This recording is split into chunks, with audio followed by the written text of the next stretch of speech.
What is up, guys? It's the Messenger here coming at you with a new video. Haven't done one of these in a while. Um, Now, this series of videos will actually go over the content of the Tasha's Cauldron of Everything book and going over primarily the subclasses, the features, as well as the new variant options you have for your characters. And I'll go over the spells like at the way end, right? Now, I know some of you guys might be wondering, oh, DM comment, why is the video in portrait? Well, um, I'm gonna be honest. In terms of budget, we have no budget, and um, well, this is gonna be some Jungle Book recording here because I've just got my phone and we're running with the bare necessities.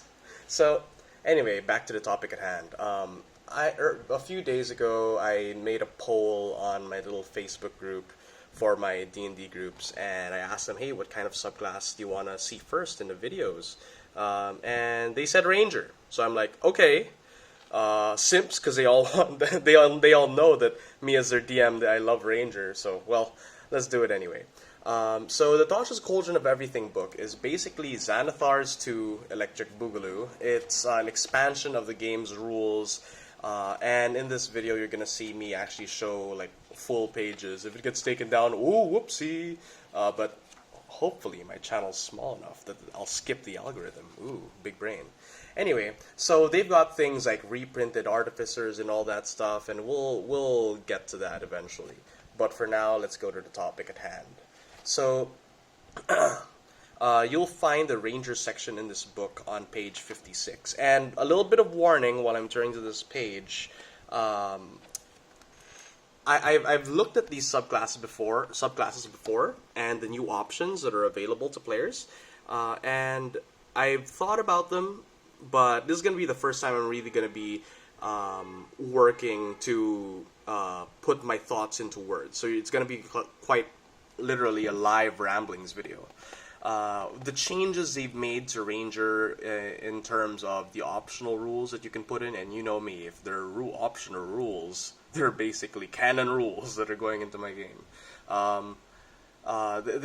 These changes are pretty massive. It adjusts the power level of the Ranger and makes it generally stronger in combat, but weaker early game in terms of exploration. We'll get to that in a moment. Anyway, so the Ranger class receives new features and subclasses in this section. Yada yada yada, optional class features, talk to your DM, blah blah blah. If your DM doesn't put this in, he's a noob. So let's look at the first level option here. Let me just see if I can adjust my phone stand slightly. Ooh, oh shoot, high budget. Okay. Yes. And zoom in. Yes. Okay. Woo! We struggling, boys. Alright, so first level ability is the Deft Explorer. We're not going to be comparing these features to their Unearthed Arcana primordial variants, right? Because in my opinion, the Unearthed Arcana was, well, it's UA, and it was a coin flip dumpster fire of potential gems and general very not very good content, right? But here I feel like in general they polished all of these options from the Unearthed Arcana variants quite well.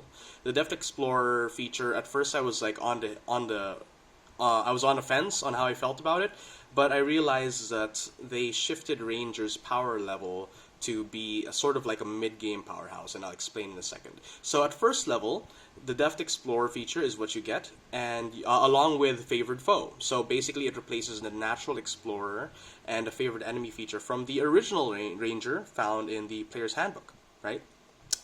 By the way, in case you don't know, Revised Ranger, that old UA from ages past, it's gone. It's dead, right? This is the new content, right? So anyway, the Deft Explorer comes in 3 parts. Canny, which you get at first level, Roving at 6th level, and Tireless at 10th level. It seems like a strange way to set up the features. However, a lot of subclasses get features that scale as they gain levels. For example, the Battle Master gains additional Battle Master options. battle superiority dice as he gains levels, and he just gets that feature at like what, level 3, right? So it's sort of like that, except instead of choosing, you get these 3 options in order: canny, roving, and tireless. So canny allows you to choose one of your skill proficiencies, anything from your ranger chosen skill proficiency to one from your race perhaps, or your background. And once you choose that skill proficiency, it's going to get a double proficiency bonus to that check. So basically you're getting the equivalent of a rogue's expertise without the expertise tag, right? You can also speak and read and write 2 additional languages of your choice. So it's sort of like, this is sort of like the the favored enemy feature from before, wherein you'd get additional languages based on who your chosen favored enemies are, except they've moved it to the counterpart of Natural Explorer, which is now Deft Explorer, right? So, the 2 additional languages is going to carry pretty hard. Very, very useful in social interaction as well as world exploration for those nifty carved in, etched in words on a stone, or broken totemic languages etched into the bark of trees, right? So, and the skill proficiency double bonus is also nice, right? But here's what you're losing basically with having this replace your Natural Explorer feature. Before, the Natural Explorer feature allowed you to basically choose a favorite terrain, which made it very niche, by the way. I'm not in any way trying to defend it. I'm explaining that when you were in your element as old ranger, the non-Tasha's Cauldron of Everything ranger, you were basically this exploration powerhouse. Anything from moving twice as fast in the terrain of your choice, finding double the amount of food and water, and having double proficiency on any check, wisdom or intelligence related to your terrain. Basically that made you a living encyclopedia of your of the environment while you were in your favorite terrain. Now you won't get this because Deft Explorer specifically replaces the Natural Explorer feature. So everything from that old feature gone, right? But that might sound a little bit sad if you think about it in hindsight. However, what happens is now with the previous ranger, Natural Explorer basically gave you bonuses if you were using abilities and skill checks that you were already proficient in, right? So any intelligence or wisdom skill check related to your terrain, you get double the proficiency bonus if you're proficient in them already, right? So basically that forced old rangers to spam all of the optional skill proficiency choices into intelligence and wisdom just to get the most out of their Natural Explorer. Now you won't have to do that because Canny at first level just does away with that mechanic entirely. You will be a little bit less adept at exploring your own terrain at early levels, well, to be honest, forever, right, compared to Old Ranger, but the additional benefits you get at 6th and 10th level let you scale really, really well, right? So, now rangers, well, when they make their characters according to the PHB, they get to choose 3 skill proficiencies, 2 and more from their background and whatever their race or origin gives them, right? Now they can be free to put wherever they want, put those skill proficiencies wherever they want, without worrying about maximizing the use of their Natural Explorer feature. Anyway, at 6th level, you get the roving feature, and I think this is absolute poggers. This is crazy, right? At 6th level, your walking speed increases by 5. Wood elf, right? But then, you're popping off with a climbing speed and a swimming speed equal to your walking speed. I think that's pretty insane. It makes some race options not as good for rangers. For example, races that give you innate swimming speed or, say, climbing speed, it seems like they might not be decent options because you're getting these anyway at level 6, right? So you might as well be getting races that will give you different benefits other than climbing and swimming speed, and maximize the amount of value you can get in your character build.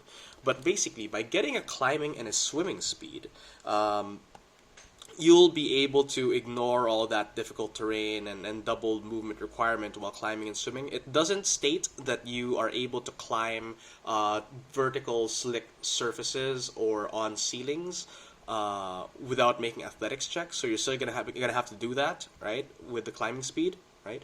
But it makes you very powerful in combat, allowing you to basically, let's say, run along walls in order to reach your opponents.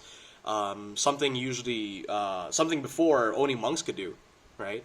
So you'll be able to avoid attacks of opportunity and maneuver around the battlefield like nothing ever before, especially with that extra 5 feet of movement speed, allowing you to basically get height advantage over your opponents while climbing if you use the terrain correctly.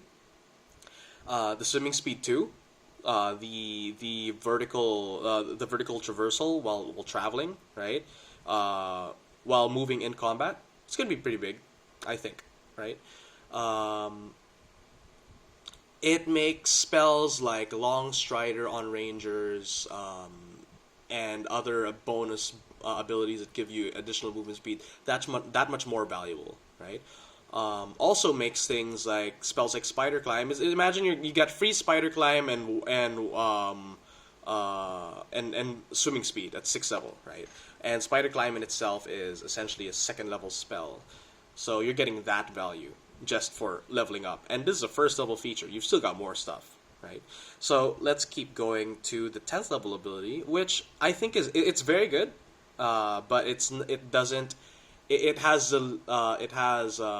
have as much potential as these other things for like poggers combos, but this is like a really strong individual ability.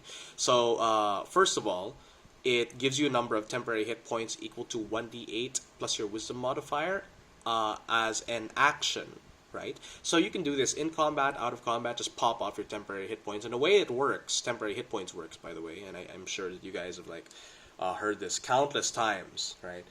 It doesn't stack, and they last as long as until your next rest, unless stated otherwise, right? So basically, action, gain 1d8 plus your wisdom modifier. At 10th level, I'm assuming your wisdom modifier is something like a +4, so you're looking at an average of 9 to 8 additional temporary HP, which you can do a number of times equal to your proficiency bonus, recovering on a long rest, right?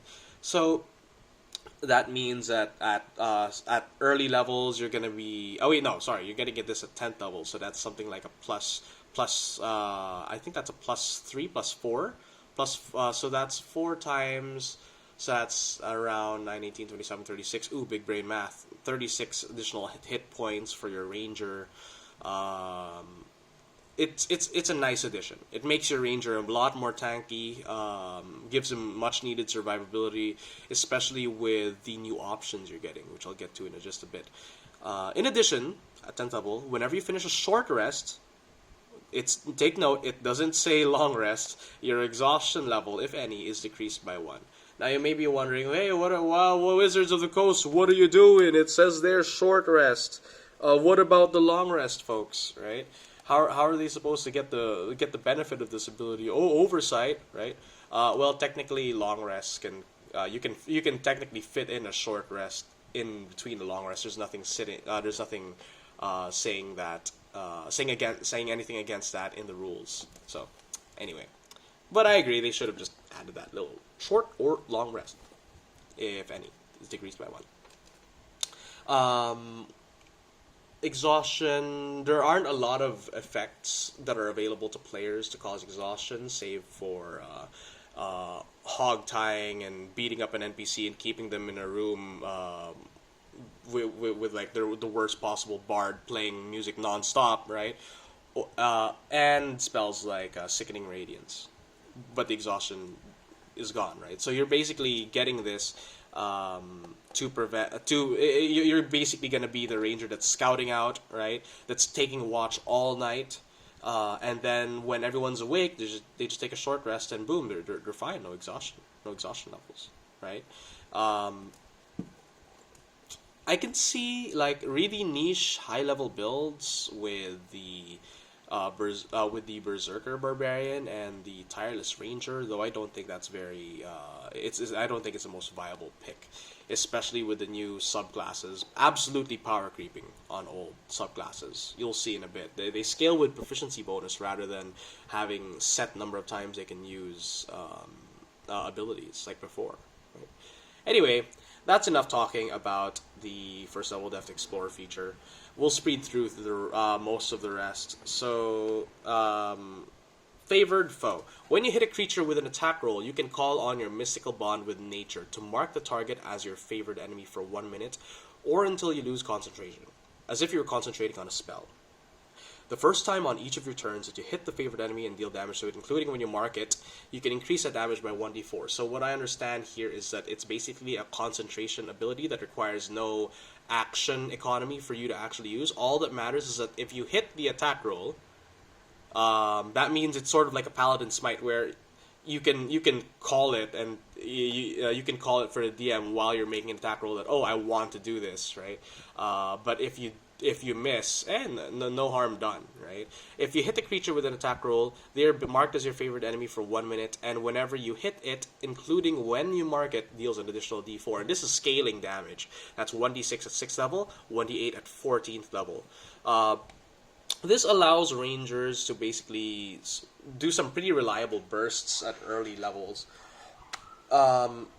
If you're rocking something like a longbow and your wisdom modifier, and then you have a d4 added to that, you're basically dealing your first hit that hits, right? And you're not going to be hitting all your strikes, right? You're going to be dealing almost actually statistically a great sword's worth of damage on a ranged shot. And that's pretty good, if you ask me. And you can do this a number of times equal to your proficiency bonus, recovering on a long rest, right? So this is going to be a very important thing to note, because it requires concentration, which makes a lot of people say, oh, that means I can't cast a lot of spells that are ranger-based and all that stuff, like concentration spells, like, let's say Conjure Fey or something like that, or whatever they have available to them, right? And that's true. However, other spells, especially weapon buff spells, are still possible to use. Let me explain. Let's look at the additional ranger spells here for a second. Searing Smite, which you get at first level. Searing Smite is a first level spell that is now available to Rangers as of Tasha's Cauldron of Everything, right? That basically allows you to deal additional fire damage after you hit the target, and they can make saving throws afterwards. It's a concentration spell that requires a bonus action to apply, and since Favored Foe doesn't use any action economy, then it's good, right? So you're thinking, how am I going to maintain concentration on the Searing Smite? Let's say you upcast it to a slightly higher level so it deals initial base damage. This isn't the best use of the spell, but this is just an example. You can use this for any smite spell, like Searing Smite, Thunderous Smite, Zephyr Strike, which is one of my favorite ranger spells. So you cast Searing Smite, you strike, and you apply the effect. At the moment you hit the creature, the effect is already applied because you've hit it with Searing Smite, so you swap to Favored Foe. So you're dealing the additional Searing Smite damage, immediately drop concentration, swap to Favored Foe, you deal the damage because as you mark it, the damage is dealt, and boom, you've got the burst damage, right? At very little resource cost, though Ranger spell slots are pretty tight, right?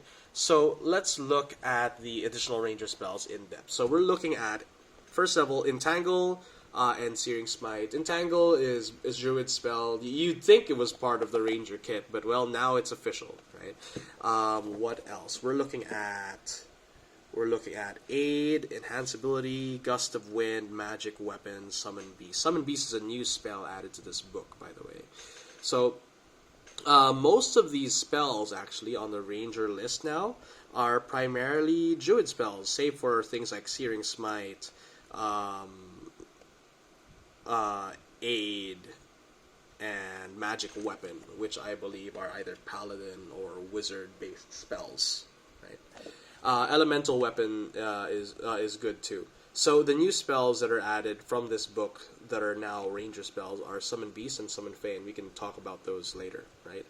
When we go on to I forgot what it's called. Is it the Fey Wanderer subclass, which we'll get to in just a bit. Let's look at this here. So they've got some weapon buffs, some ability buffs. Generally, these spells aren't going to do anything major to like shift up the ranger dynamic. I do like the addition of Searing Smite, as any bonus action spell is useful for a ranger, especially if you're using a subclass that doesn't use a bonus action all that often, like the Hunter Ranger, right? The use of these spells will be a lot less beneficial if you're something like a Beastmaster Ranger, which they've added changes to, right? So, the Ranger's access to Revivify, I think, is absolutely huge. Elemental weapon, not as big as you'd imagine. Dominate Beast, well, it's just a no-brainer. You'd think it would be in the kit already. Greater Restoration is nice. However, I believe that spells like Greater Restoration, Dispel Magic, which isn't on the list, by the way. This makes it so Ranger is now the only class that cannot get Dispel Magic in their repertoire of spells, right? So spells like Dispel Magic and Greater Restoration, people are like, hey, Greater Restoration is nice, but where's the Spell Magic on the list? I want my Ranger to have the Spell Magic. Well, if you ask me, Ranger spell slots are so limited. If your Ranger has to be the one in your group to get the Spell Magic, there's something wrong with your group. Anyway, let's go into the fighting style options. Now, Rangers have a variety of fighting styles available to them already. They've got the defense fighting style, the dueling fighting style. They've got archery, right? And I believe I'm missing one more, but let's skip over that. So now you have 3 more options. And these 3 options, I think, are very great options for Rangers, especially because some of these are actually giving you abilities that other classes get really late. The blind fighting style is something that a rogue gets at high mid levels, right? Giving you a blind sight of 10 feet, allowing you to effectively see anything that isn't behind total cover, even if you're blinded or in darkness. That means invisible creatures as well. You can see them clear as day. A niche ability, though Rangers, especially melee fighting Rangers, would very much like to have maybe a bit more damage options, like the dueling or the archery fighting style, something that will allow them to have a bit of reach with their rolls, right? But blind fighting is very useful if you're in, say, like an Underdark setting, right? And it allows you to you can also swap out fighting styles at 4th level with your martial versatility feature, which every time you get an ASI, you can swap out your fighting style. So that's nice. So if you feel like you need to swap out a fighting style like mid campaign, sure, just reach that level, you can swap it out, right? Blind fighting will be good for like a couple levels, right? The next fighting style option is Druidic Warrior. Oh, by the way, I just want to note blind fighting is very useful with partnered with a ranger spell Fog Cloud, though it takes a little bit of setup to do. Anyway, back to the topic. Druidic Warrior, you learn 2 cantrips of your choice from the Druid spell list. I love this. They count as ranger spells for you. I love this. Wisdom is your spellcasting modifier for them. Whenever you gain a level in this class, you can replace one of the 2 cantrips. You're never learning more than 2 cantrips, but these 2 cantrips are going to be chef's kiss, right? You're looking at things like anything from a simple to a mold earth to a magic stone, right? To something more niche build. Like, for example, you could go Shittalog, ditch dexterity entirely, go Shittalog, build a wisdom based ranger, right? That if you're short on ability scores when you're rolling for your skills, I mean, hey, budget ranger, we got the Druidic Warrior here. But here's another big poggers thing about this. That one of the Druid cantrips is the Guidance cantrip, and everyone knows what Guidance cantrip is. It's basically big money, right? So if you need If you've got no cleric on your team, if everyone else in your team is like sleeping, you can get guidance cantrip for your team, right? At the cost of a fighting style option, but hey. Next one, thrown weapon fighting. You draw a weapon as part of attacks now, and you have a +2 bonus to damage rolls. Basically, it allows thrown weapons to have almost same amount of damage potential as the dueling fighting style. It makes the thrown weapon ranger and a lot of the thrown weapon fighter idea. It makes it almost a reality. I don't say that it's better than the dueling fighting style. I think that the fact that you have to carry multiple thrown weapons is going to be difficult. But if you have that, and also note, in the Ranger stat block, you don't start with thrown weapons in your beginning inventory. You're going to have to buy and find those yourself unless you're willing to sacrifice your single simple weapon choice as a thrown weapon. But anyway, so by the way, sorry if my voice sounds a little congested. I'm a little sick right now, so give me a moment. I'll blow my nose. 1 second. Blow nose ASMR. Professional YouTuber.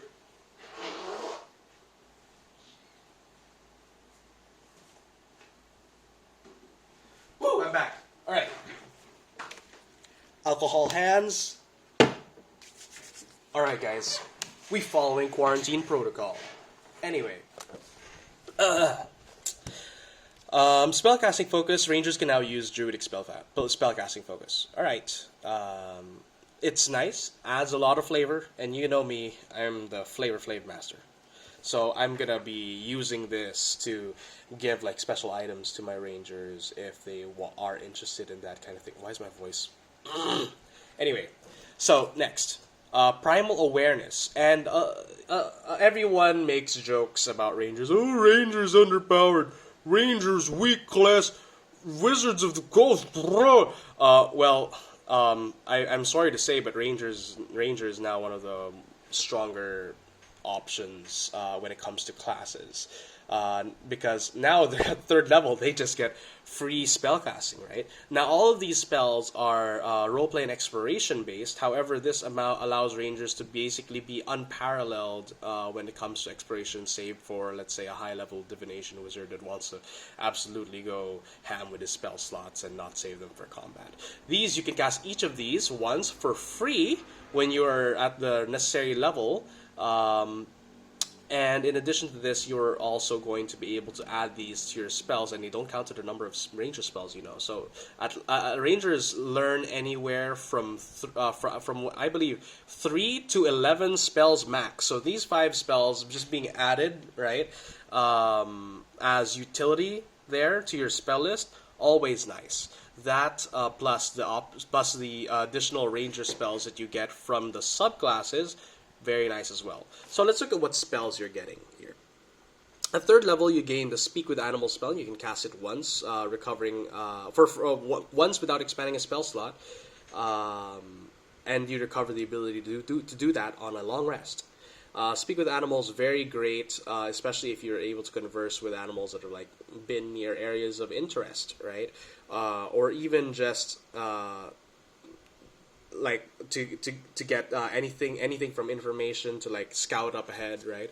Rangers can convince animals to like do things for them if they're nice, right? Maybe interrogate that interesting horse in the back of the tavern with a suspicious group of bandits at the outback to see where the horse has been, right? Anyway, that's just me rambling. Beast Sense allows you to see through the vision and the senses of Beast. So basically, Beastmaster's free buff, right? Free money, right? Not as useful for other classes without Beast companions. However, if you have a Druid on your team, you can basically perceive through the Druid's eyes. Pretty nice, but that's team comp. We're talking about in a vacuum how this Ranger will perform. Speak with plants, same with Speak with Animals. Though plants can be generally more knowledgeable, especially if you're talking to like ancient plants, right? Though your DM could probably be like, "Hey, the plant can't talk, sorry," right? Anyway, locate creature. This one is very useful. for obvious reasons. Basically, within a massive range, you can just find whoever you're looking for as long as you have some basic information. Communing with nature is basically all these things, but on steroids. So the addition of this free spellcasting poggers, right, gives gives a little bit of oomph to the reduced ability of rangers to explore earlier on. Comparing this new version to the old ranger, right? So with what we've seen so far, Ranger's in a pretty good spot, like a very good spot. Much more powerful in combat for sure, much more scales better in exploration later down the line. Now we've already talked about martial versatility, swapping out fighting styles every time you get an ability score improvement, much like fighters get in this book as well. But Nature's Veil, here's another poggers thing. As a bonus action, become invisible until start of your next turn. Now take note, right? The wording is, as a bonus action, you magically become invisible, magically, which means anti-magic field, this doesn't work, along with any equipment you are carrying or wearing until the start of your next turn. It does not say that when you attack, the invisibility stops. So you go invisible as a bonus action, go poggers with your attacks, and all your attacks, because of the invisible keyword, have advantage. Wait, actually, just to explain and also to like flex a little bit on, I have like the wilderness DM screen here. Invisibility. I think it's somewhere here. Am I trolling? Here we go. Invisible. An invisible creature is impossible to see without the aid of magic or a special sense for the purpose of hiding. The creature is heavily obscured. Attack rolls against a creature have disadvantage, and the creature's attack rolls have advantage, right? So just because you're invisible doesn't mean that you're immediately hidden. However, it does mean that anyone trying to hit you back, well, sadly, it ain't going to be ending well for them. You can even ignore attacks of opportunity unless they have that blind fighting feature, right? Because they can't see you. You can only make attacks of opportunity against creatures you can perceive, you can see, right? And you can do this a number of times equal to your proficiency bonus, right? So basically, it's bonus action, grant all of your attack rolls advantage on the turn, and all attack rolls against you have disadvantage.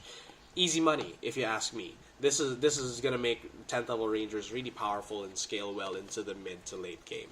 Allows Rangers to basically be untargetable, because it ends at the start of their next turn. The invisibility ends at the start of their next turn, right? So basically, against a wizard that requires targeted spells, the ranger can just keep popping this off a number of turns equal to his proficiency modifier, and say, hey, you can't target me with that spell because you can't see me, right? Anyway, now let's head into the ranger archetypes. Wow, this is going to be a long video. Oh damn, I can feel it already. It's like 30 minutes in, something like that, right? So I think that I have a feeling that we should cut the video short for now, and I'll just make a separate video with the subclasses and the Beastmaster option. And I'll just post both these videos today. But for now, let's cut this video in half. Those are my thoughts on the changes to Ranger so far. And my plan with this series is that we're going to do this for all the classes, and how not all the videos will be this big. I mean, Rangers had the largest overhaul, to be fair, in this book compared to any other class. They needed it, right? But we're going to be taking deep dives and a little bit of brainstorming as to what are the potential plays and the potential builds you can get into, right? With these changes to the book. So if you guys are interested, you guys can keep watching my next videos. Yeah, thanks for, if you reach this point, thanks so much for sticking around this long, and keep playing D&D. See ya.